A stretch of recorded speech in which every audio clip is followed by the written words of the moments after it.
Hi, my name is Olia Royal. Welcome and welcome back to my channel. If you haven't already, go ahead and subscribe, hit the like button, and after you watch this video or during this video, leave some comments so we can talk because I want to hear your thoughts and reactions as well. If you have not watched season 3 of Ginny and Georgia, I suggest you click off on this video, watch it, and come back. If you have not seen the other seasons, go back, watch it, and come back. If you have, go check out my video, my Ginny and Georgia review of season 2, and then come into this one, okay? So we can catch up and discuss. In this video, I am only covering episodes 1 through 5 because that is the only episodes that I have seen so far. There are 10 episodes, so I'm going to do a part 2 after I watch the last 5. Let's just get into it. The beginning of Ginny and Georgia, we are seeing Georgia in jail, which is crazy. They need to give her a honeymoon. They didn't let her finish off her wedding. Just public, okay? First, we're going to start off with Ginny and Marcus, okay? Marcus is going through his depression, and he is giving mixed signals to Ginny. It's obvious that they're still in love with each other, but then he goes and drops the bomb that he doesn't love her anymore after snuggling, getting close, and kissing, and all this other stuff. I'm just like, he's really going through it. I'm not taking that away. One thing I will say with this show, I appreciate them showcasing depression in teenagers and him having parents who are supportive of that and not dismissive. So shout out to the writers and the producers and the team of Ginny and Georgia for showcasing that. They're not rushing it. You're sad because Ginny is sad and she's going through it and she wants her best friend. I won't say it's crazy that she calls him her best friend out of all her friends, but at the same time, her group of friends ain't always friends. A bit self-centered, a bit weird, but I mean, it's high school. We're gonna put a pin in that, we're gonna come back to it. With Ginny's friends, just being annoying and the press guy, always having something to say. And if I'm not mistaken, it's either him or somebody else who is the judge's grandson or something like that. Now, I know I'm all over the place. Once again, if you have not seen the show, you are not going to know what I'm talking about, okay? So go ahead and get out of this video and come back after you watch. But I'm just so sick of press and just how he is and just douchebag and this jerk of a character. Always like, I don't think I've heard him say not one positive thing. Just, yeah, we're done with him. And speaking of him, that brings me to Abby. Him and Abby's relationship, or whatever you want to call it, is just so off to me. I know they're probably going to go into that more because they did showcase her story a bit more with body dysmorphia that she's experiencing and her not liking her thighs. And speaking of thighs, we have this other girl, I don't know her name, but y'all know who I'm talking about, the one that is annoying. That's kind of in the group, but not. She's throwing up and things like that. That whole scene between her and Abby and touching and things like that, I'm just like, what the heck is going on here? You talking about you got a crush on Abby, and then you pulling off and you want to be with press, and you know that they had a thing going on. It's just too much. I don't get it. I really don't. I really don't. That's it. We're not even going to give that one too much time. Paul. So let's get into the trial. The trial has started.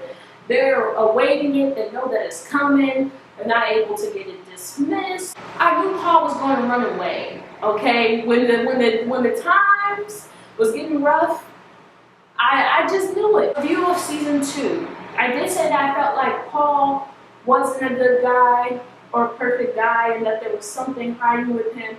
This season, I'm not entirely sure. I guess they are going to continue with the good guy role, but in his own ways, yes, he's supporting her by, getting her a lawyer, but ain't that what you're supposed to do as a husband? You know what I mean? So she's trying to say, oh, support me. And he wants to bring it up like, am I not supporting you? I bought you, or I got you the best lawyer, and I'm paying for that. And I get it, but it's like, what about the emotional thing? But at the same time, he can't even pour into her because he's lost. He's doubting things. Feel like, oh, I don't really know you and stuff like this. His, I don't know if you want to call him a work colleague, but the guy working for him, Nick, he's feeding into it. He's telling him, it's not too late. And he's always bringing up divorce over and over and over and over again. to protect the mayor's reputation and his image and all these different things.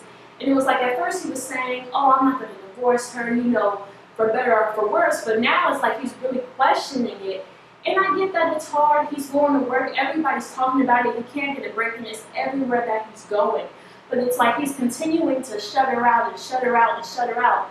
And with that, it's like you're feeling bad for Georgia in this moment. And I will say I'm a bit biased, you know. As I've stated in previous video, Georgia is my favorite character. There will be no slander, okay? There will be no mistreatment, okay? So I just don't appreciate the fact that Georgia in this time doesn't really have people supporting her, doesn't really have anybody to talk to. She doesn't have anyone that she could really be honest with 100,000%. Besides maybe her daughter, which is a bit unhealthy because we're seeing everybody's mental health just deteriorate. As you're watching this, you're just like, dang, as somebody who just got married, or as somebody when you have the husband and your husband isn't even able to be there for you and doesn't even want to look at you anymore because of all these accusations of you possibly being a serial killer and that you killed 2 of your ex-husbands and now he's husband number 3, like, okay, is this what she do? Is she about to kill me eventually? And it's like so much going on there. And then you feel bad for poor little Austin because Austin don't know what to do. He want to stay home. He needs somebody to talk to because he's seen his mother suffocate this man and he's like, I haven't told anybody. You know what I'm saying? I'm really hoping Austin gets the help that he needs, but it's a lot, is it not? So once again, even with Austin, with everything that he's going through in season 2 of him having to shoot his own dad to protect his mom, I feel like sometimes we overlook Austin. And I feel like that's intentional with the directors and how they have different things. So there's going to be something to Austin as he's growing up. He's only really has his mom. His dad he doesn't really know. His dad is also a horrible person and just very vindictive. You just really do feel bad for him, and everybody's going through something. Paul's going through something, George is going through something, Ginny's going through something. Like every single last character on the show for the most part is literally showing you all of them at the same time, all of these things happening and one thing after another. And it's giving it to you so realistic with the feelings of this and the weight of, you know, awaiting trial, the weight of trial being here, the weight of your character being questioned, and all of these different things. And it's really just zooming in on that. Back to Ginny's friends is that, like, nobody's really reaching out. Everybody's asking her, like, hey, are you okay? But they're also not really helping because they're constantly bringing up or they're constantly making jokes or making fun of her mother or making fun of her. One thing that I also wanted to say was Zion's mom, the grandma that, once again, if you've seen my other video, you know I was not liking her because she talking too much to Georgia and saying too much about her in her own home after she invited her to dinner and did all these things. So now she's showing up unexpected, being pushy. This season, we get to see a little bit more of her. We get to try to see where she's coming from a bit more, why she doesn't like Georgia, etc. And I will say that, to an extent, I do blame Zion with the boundaries being crossed of Georgia and his mom. The mom is very much comfortable with talking to her any type of way, saying different things. It's obvious that even her grandchildren, Ginny and Austin, know exactly how she feels about their mom, which can be very uncomfortable. And in the end, before she goes, you gain a little bit of a sense of respect for her, and you see like, okay, she is trying to do the best that she can to try to help. Even though she comes off pushy, you can see that she has good intention, but some of those things she does need to work on because not too much on my girl, like I already said. Moving on from that, let's get into Zion's girlfriend Simone. I still don't really trust her because one thing with Netflix, they do not like to waste time. Everything's for a reason, everything that they show. So I feel like that character, I feel like there's definitely a bit more. And she's also a lawyer, so I'm trying to figure out, okay, where is this woman going to come into play?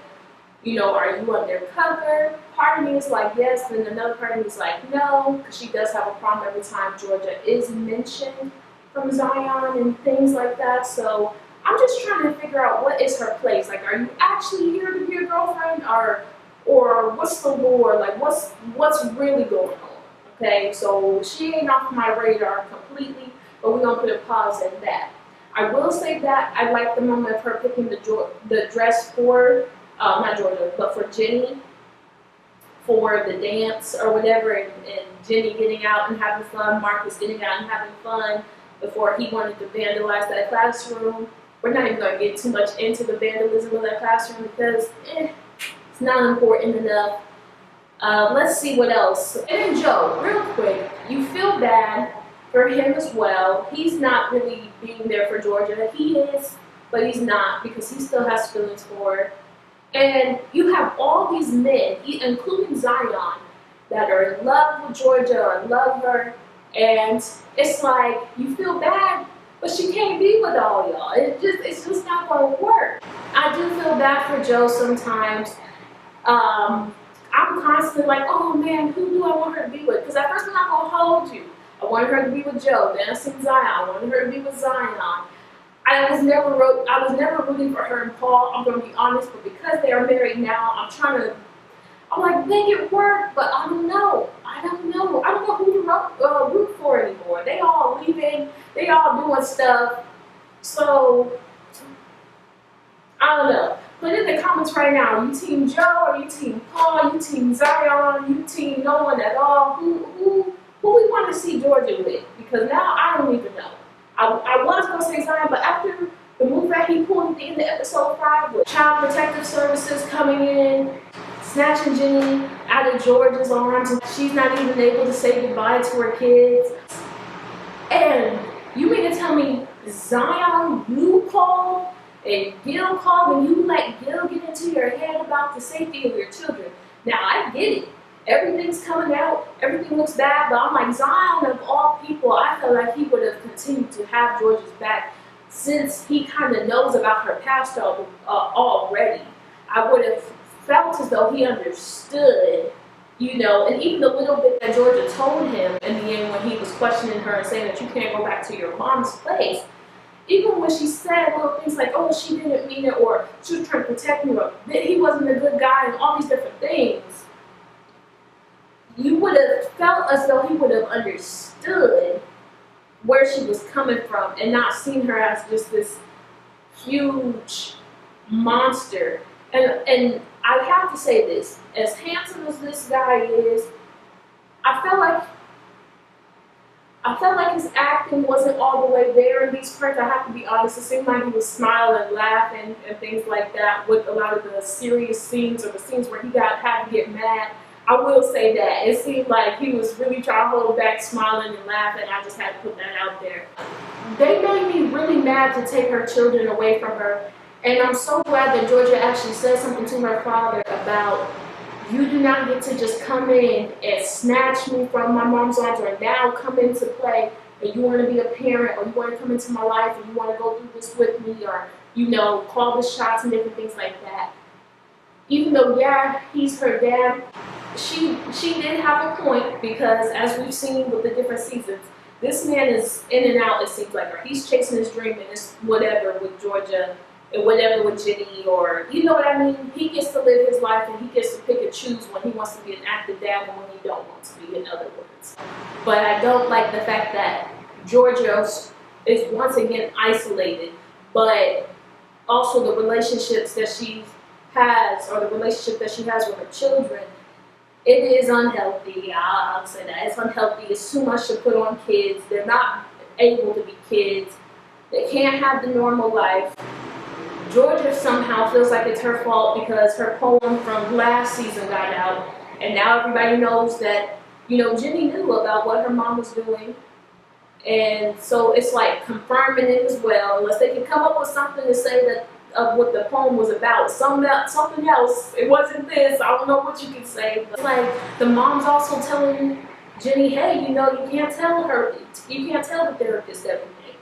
You can't tell anybody everything. Remember that. So it is so much when you really put yourself in their different shoes and how they're handling things and their emotions and stuff like that. Because a lot of us don't really like Ginny. Okay? We don't. It's like we do, but we don't. She be flipping floppy, okay? Teenage stuff. So after this, and once you really think about it, you do start to understand her character a bit more, what it is that she's going through, and how it is that she views her mom, and that she doesn't hate her mom, but she really does need space because, let's face it, Georgia is suffocating this girl because she doesn't have nobody else to speak to or that she can trust. So I get it. There's 2 more things I gotta discuss, and then I gotta go watch these last 5 episodes so that I can come back and we can talk about that as well. Wolf. The guy from her poetry class, I'm not gonna lie, I was not feeling this guy at first when he first asked her. I'm just like, who is this dude? Now they've gone on the dates, and I'm like, it's cute, but I'm like, I don't know.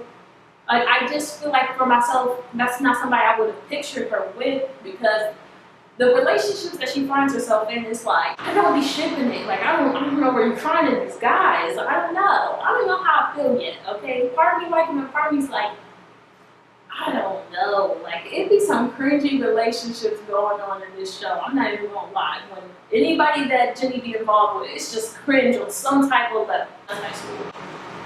Cynthia Fuller, or should I say Cynthia full of it, okay? Because she acted like she innocent. She acted like she's this heartbroken wife and her husband passed away, which he did. But we all know this woman is not innocent. She's trying to play the role. She's trying to act like she's upset, frustrated, and angry at Georgia, storming up to her house, telling her kids stay away from, Georgia's kids and things like that. But it's like, woman, that same night, you literally said you wished it would have been over. You wished he would have just went ahead and died so that you can move on with your life. And you're telling this woman that. And y'all 2 ain't even friends. You know what I mean? So you're planting the seed that you want this man gone.